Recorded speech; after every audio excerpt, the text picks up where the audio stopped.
The authority, as the managing entity over this, and Green and Windsor, have overall responsibility. So we're talking not about who's solely responsible, we're talking about joint responsibility. There are layers, just to make sure that it's a check and balance. Green and Windsor, the inspectors were there daily, and they would watch all the work. They're not in the trailer sitting back, they're watching what's going on.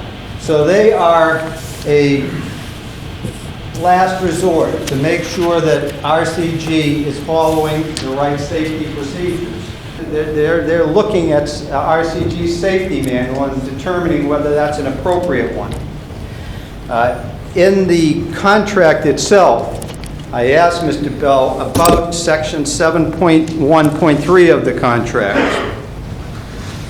And that specifically stated that Green and Windsor was responsible for construction methods and constructability, including analysis and recommendations regarding construction requirements and safety and construction monitoring.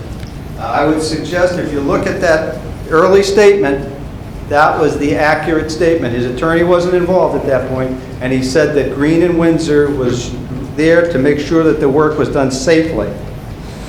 In the authority's own confined space regulations, there was a portion that was read, you may have forgotten it. This is the authority's own confined space regulations, and the section that was read said that if a contractor for the authority is going to perform work in a confined space that's an authority of confined space, the authority has to take certain steps.